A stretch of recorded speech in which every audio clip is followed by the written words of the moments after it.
नमस्कार, स्वागत है साहित्यिक झरोका चैनल पर। आज हम करेंगे शब्द शक्तियाँ। ये भाग 3 है, यानी तीसरा वीडियो है जो शब्द शक्तियों पर आधारित है। तो आइए देखते हैं।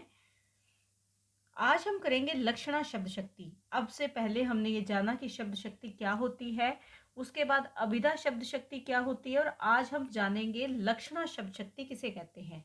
देखिए, मुख्यार्थ या वाच्यार्थ के बाधित होने पर जब किसी रूढ़ि या प्रयोजन के कारण जिस शब्द शक्ति द्वारा मुख्यार्थ संबंधी अन्य अर्थ की सिद्धि होती है, उस शब्द शक्ति को लक्षणा शब्द शक्ति कहते हैं। यहाँ पर जो बातें आपको ध्यान में रखनी है वो क्या है कि जो मुख्य अर्थ निकलता है शब्दों का, जैसे हमने अभिधा में किया था। अभिधा में मुख्य अर्थ क्या है? जैसे मैं कहूँ कि आप कहाँ जा रहे हैं, सिंपल सी बात है, सरल सी बात है कि मैं पूछ रही हूँ, या दूसरा मेरे प्रश्न का उत्तर देगा, मैं दिल्ली जा रहा हूँ। यानी वो मुख्य अर्थ है, जो बोला गया है उसका मुख्य अर्थ है। उसके जब उसमें बाधा उत्पन्न हो जाए तब क्या करते हैं, किसी रूढ़ि रूढ़ि यानी जो परंपरागत बातें हैं उस पर, या किसी विशेष प्रयोजन के कारण, एक तो रूढ़ि के कारण, दूसरा उस बात के पीछे कोई खास उद्देश्य हो, खास प्रयोजन हो, उसके कारण जिस शब्द शक्ति द्वारा मुख्यार्थ संबंधी यानी मुख्य अर्थ से संबंधित, क्योंकि मुख्य अर्थ में क्या हो गया, बाधा आ गई, तब क्या होगा, अन्य अर्थ हमें प्राप्त होता है। उस शब्द शक्ति को हम क्या कहते हैं, लक्षणा शब्द शक्ति कहते हैं। सरल सी बात है कि जब एक साधारण बात हम ना कह पाए, उसमें कोई बाधा आ जाए, तब वहां पर जिस शब्द शक्ति का प्रयोग किया जाता है वो लक्षणा शब्द शक्ति कहलाती है। लक्षणा शब्द शक्ति के मुख्यतः 3 लक्षण है। एक तो मुख्यार्थ में बाधा आ जाएगी, दूसरा मुख्यार्थ से संबंधित दूसरा अर्थ वो प्रकट करेगी, और तीसरा इस अर्थ का संबंध किसी रूढ़ि से होगा या प्रयोजन से होगा। यानी एक या तो रूढ़ि के आधार पर होगी या प्रयोजन के आधार पर उसका अर्थ हमें समझना पड़ेगा। तो ये क्या है, लक्षणा शब्द शक्ति। यहाँ पर आप एक बात और ध्यान में रख सकते हैं कि जहां पर भी काव्य में रूपक और उपमा अलंकार का प्रयोग होता है, वहां पर लक्षणा शब्द शक्ति ही कार्य करती है, या विशेष रूप से लक्षणा शब्द शक्ति का ही प्रयोग यहाँ पर किया जाता है। यहाँ इसकी पहचान क्या है कि किसी को किसी के समान बताया जाता है। उदाहरण देकर बताती हूँ, जैसे गीता तो निरी गाय है। अब जैसे यहाँ पर गीता का उदाहरण किसके साथ जोड़ा गया, गाय के साथ जोड़ा गया। गीता गाय तो नहीं है, क्योंकि गीता के ना तो 2 सींग है, ना उसके 4 पैर है, ना उसके पूंछ है। लेकिन यहाँ पर क्या बताया गया है कि किसी को किसी के समान बताया गया है। गीता को गाय के समान बताया है, यानी गाय के स्वभाव के समान बताया गया है, क्योंकि गाय तो पशु है और गीता स्त्री है या बालिका है।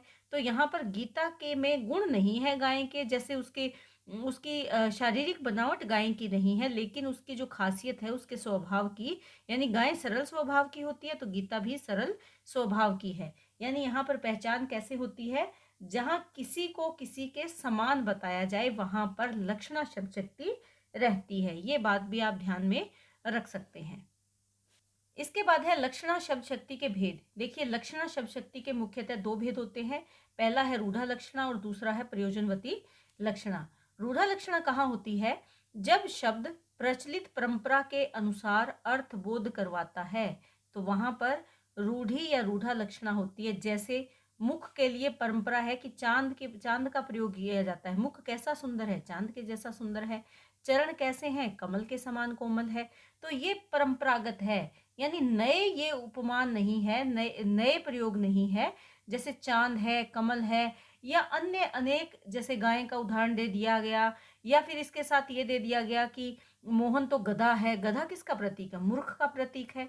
तो यहाँ पर ये परंपरागत या रूढ़िवादी है, यानी चांद का किसके साथ संबंध जोड़ दिया, मुख के साथ। ये प्रचलित बातें हैं, यानी जो पुराने समय से इनका प्रयोग किया जा रहा है। कमलों को किसके साथ जोड़ दिया कि चरण कैसे हैं, कमल के समान कोमल है। तो यहाँ पर ये क्या है, ये रूढ़ हो चुके हैं, ये चीजें इनके साथ पक चुकी हैं, परंपरागत रूप से हम ये प्रयोग करते चले आ रहे हैं। तो जहां पर ऐसा उदाहरण दिया गया हो वहां रूढ़ा लक्षणा होती है। उसके बाद दूसरा है प्रयोजनवती, नाम से ही उद्देश्य है। प्रयोजन का मतलब क्या होता है? उद्देश्य। तो नाम से स्पष्ट है कि जहां पर किसी विशेष अभिप्राय, ये उद्देश्य या प्रयोजन से लाक्षणिक शब्द का प्रयोग किया जाए, वो प्रयोजनवती लक्षणा शब्द शक्ति होती है। यानी इस यहाँ पर क्या है, जिस शब्द का हम प्रयोग कर रहे हैं उसके पीछे एक खास उद्देश्य है, हमारा प्रयोजन है, उसमें एक विशेष बात हम कहना चाहते हैं। ये रूढ़ नहीं है, ये बदल जाते हैं। जैसे यह पत्थर सुंदर है, पत्थर सुंदर है यानी कोई पत्थर है जो बहुत सुंदर है, लेकिन मोहन का मन पत्थर है, ये भी पत्थर शब्द है लेकिन मन के साथ जोड़कर बताया गया है। यानी यहाँ पर क्या काम कर रही है, यहाँ पर संवेदना काम कर रही है।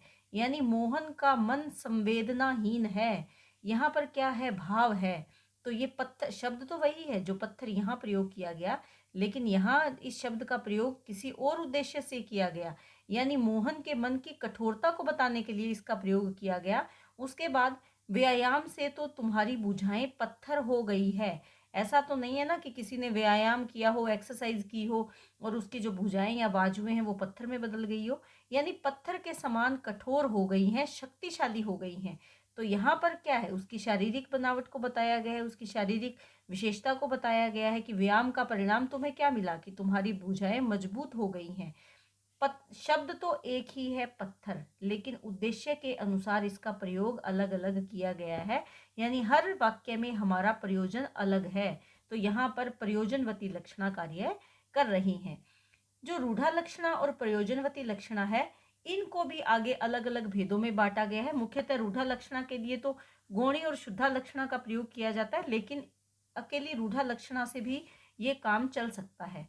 लेकिन हम प्रयोजनवती लक्षणा के आगे जो भेद हैं, उपभेद हैं, उनके बारे में जानेंगे, जो कि मुख्यतः शुद्धा लक्षणा और गौणी लक्षणा के अंतर्गत आएंगे।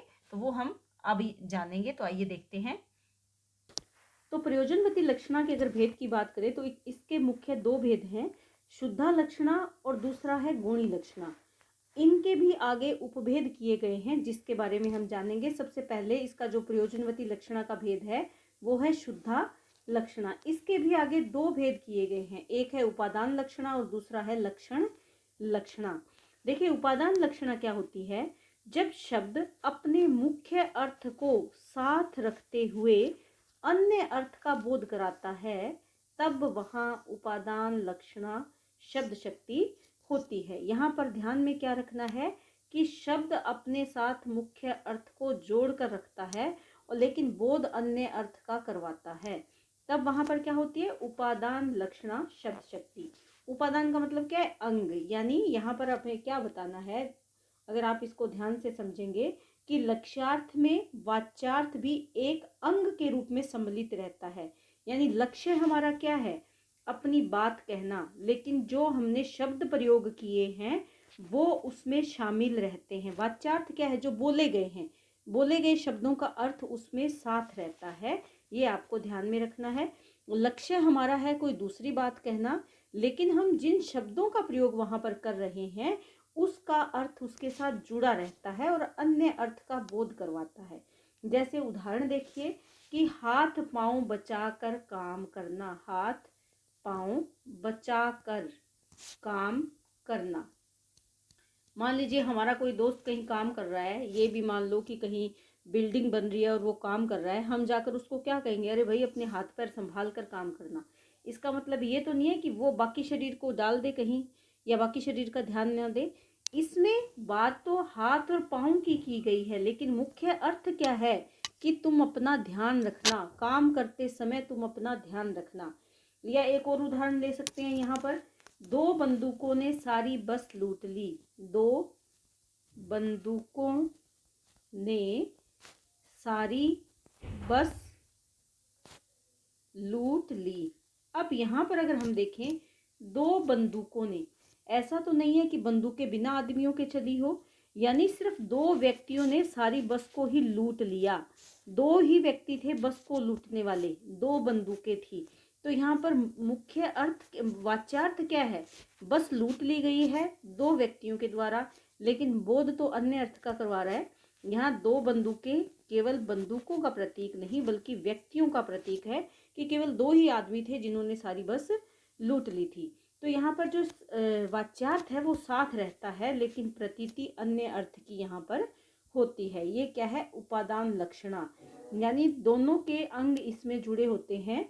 किसका अंग? लक्ष्यार्थ में वाच्यार्थ भी एक अंग के रूप में यहाँ पर कार्य करता है। दूसरा है लक्षण लक्षणा। देखिए लक्षण लक्षणा में क्या है? जहां पर लाक्षणिक शब्द अपने अर्थ को पूर्णता है, अपने अर्थ में पूर्णता है त्याग कर अन्य अर्थ का बोध कराने लगता है। तो यहाँ पर लक्षण लक्षणा में क्या ध्यान में रखना है कि जो लाक्षणिक शब्द है ये अपने अर्थ को पूर्णतः त्याग देता है और अन्य अर्थ का बोध कराने लगता है। यहाँ पर वाच्यार्थ साथ नहीं होता। हमने जो पहले किया था, यहाँ पर वाच्यार्थ उसके अंग के रूप में कार्य करता है, लेकिन लक्षण लक्षणा में जो वाच्यार्थ है वो सम्मिलित नहीं होता, अर्थात जो शब्द बोला जा रहा है उसका अभिधा वाला अर्थ सम्मिलित न होकर उस शब्द का केवल लक्षण ही सम्मिलित होता है। तात्पर्य यहाँ पर क्या है? अभिधा में हम सरल अर्थ समझ जाते हैं जब हम उसकी बात करते हैं, जब हम किसी वाक्य की बात करते हैं तो उसमें हम अभिधा शब्द शक्ति को आसानी से समझ जाते हैं। लेकिन यहाँ पर क्या है कि वाच्यार्थ साथ नहीं है, तो उसमें हमें अर्थ को नए सिरे से समझना होगा। किसके आधार पर? लक्षणों के आधार पर। तभी तो ये लक्षण लक्षणा है। लक्षणों के आधार पर हम समझते हैं। जैसे राजस्थान वीर है। अब ये तो नहीं है ना कि राजस्थान कोई व्यक्ति है जो वीरता दिखा रहा है या उसमें वीरता का गुण है। इसका अभिप्राय क्या है कि राजस्थान की परंपरा रही है कि वो वहाँ के जो राजा रजवाड़े हैं उनमें वीरता का भाव है। यानी राजस्थान के जो व्यक्ति हैं, जो राजे महाराजे रहे हैं, या जो राजस्थान का इतिहास रहा है वो वीरतापूर्ण रहा है। इसके साथ साथ हम कह सकते हैं कि पंजाब शेर है। ऐसा तो नहीं ना कि पंजाब एक पशु है। यहाँ पर क्या है? पंजाब के लोगों की खासियत कैसी है? शेर के जैसी है। लक्षण यहाँ पर है किसके? शेर के। तो यहाँ पर ये ध्यान में रखना है। या जैसे मेरा मित्र मूर्ख है, मेरा मित्र गधा है। तो मूर्ख के लिए किसका प्रयोग किया? गधे के लिए। मेरा मित्र गधा है, तो हम गधे के लक्षणों के आधार पर अपने मित्र की विशेषता बता रहे हैं, अपने मित्र की खासियत बता रहे हैं कि वो कैसा है, वो मूर्ख व्यक्ति है। तो यहाँ पर यानी लक्षणों के, गधे के लक्षण है, शेर के लक्षण है पंजाब के लोगों में, वीरता के लक्षण किस में है? राजस्थान के लोगों में। तो यहाँ पर वाच्यार्थ अलग है। वाच्यार्थ बोली गई बात तो क्या कहता है कि राजस्थान वीर है, यानी राजस्थान एक वीर पुरुष है, लेकिन ऐसा नहीं है। मतलब इसका क्या निकल रहा है कि राजस्थान के लोगों में वीरता का भाव है, पंजाब के लोगों में शेर जैसी शक्ति है। मेरा मित्र मूर्ख है, किसके समान? गधे के समान। तो यहाँ पर विशेषता या उसके लक्षणों के आधार पर जो शब्द शक्ति सामने आती है वो लक्षण लक्षणा शब्द शक्ति होती है। दोनों में ध्यान आपको इतना ही रखना है कि इसमें मुख्य अर्थ के साथ वाच्यार्थ भी जुड़ा रहता है। जो हमने बोला है वो बात सही तरीके से जुड़ी रहती है, लेकिन इसमें हमने जो बोला है उसके केवल लक्षण काम करते हैं, लक्षणों पर आधारित शब्द वो बनता है। केवल यही बातें आपको इसमें ध्यान रखनी है। प्रयोजनवती लक्षणा का दूसरा भेद है गौणी लक्षणा। यानी प्रयोजनवती जो हमने किया था उसका दूसरा यहाँ पर क्या है? गौणी लक्षणा। प्रयोजनवती लक्षणा के भेद गौणी लक्षणा के भी दो भेद हैं, क्योंकि हमने जो पिछला भाग है उसमें जाना था कि प्रयोजनवती के दो भेद हैं, गौणी और शुद्धा। शुद्धा हम कर चुके हैं। शुद्धा के जो हमने भेद किए थे, जो लक्षण लक्षणा किया था और उपादान लक्षणा किया था। अब हम गौणी लक्षणा के भेदों को जानेंगे। गौणी लक्षणा के भी दो भेद हैं, एक है गौणी सरोपा और दूसरी है गौणी साध्यावसाना। इनके बारे में क्या है? गौणी सरोपा किसे कहते हैं? जहाँ उपमेय और उपमान दोनों को अलग अलग दिखाकर लक्ष्यार्थ की प्रतीति करवाई जाए, वहां पर गौणी सरोपा लक्षणा होती है। देखिए उपमेय और उपमान दो बातों को ध्यान में रखना है। यहाँ पर उदाहरण के रूप में देखें तो राकेश तो बंदर है। अब राकेश बंदर है, यहाँ पर क्या बताना है? राकेश क्या है? यहाँ राकेश उपमेय है और उपमान क्या है? बंदर है। तो यहाँ पर दोनों में जो गुण का संबंध है वो दिखाया गया है। दोनों में गुण कैसे हैं? राकेश, ऐसा तो है नहीं कि राकेश के पूंछ लगी होगी वो फुदकता होगा। राकेश में बंदर जैसे गुण हैं, शरारती है वो, बंदर के समान शरारती है। यानी दोनों के गुणों में संबंध दिखाया गया है। अतः यहाँ पर गोणी सरूपा लक्षणा कार्य करती है। उसके बाद है गोणी साध्यावसाना। यहाँ पर क्या ध्यान में रखना है कि उपमेय का वर्णन न करके केवल उपमान के वर्णन के द्वारा लक्ष्यार्थ का बोध कराया जाता है। वहां पर गोणी साध्यावसाना लक्षणा होती है। उदाहरण देखिए, जैसे भैंस के आगे बीन बजाना। यहाँ पर क्या है, भैंस शब्द के का प्रयोग देखिए। भैंस के आगे बीन बजाने का मतलब क्या है कि उसका कोई हमें लाभ नहीं मिल रहा। बीन बजाने का मतलब कि भैंस उसकी कोई प्रतिक्रिया नहीं दे रही। ये मानव पर कैसे लागू होती है? जो मूर्ख मानव है उसको हम कितना भी समझाएं, उसकी वो बात समझ में नहीं आती। तो यहाँ पर जो भैंस शब्द है ये किसी मूर्ख व्यक्ति के लिए प्रयोग किया गया है, और जो बीन है ये समझाने के लिए प्रयोग हुआ है। यानी बीन बजाने का मतलब क्या है कि हम समझाने के लिए कुछ कह रहे हैं, तो इसका प्रयोग किस लिए किया गया है? समझाने के लिए इसका प्रयोग हुआ है।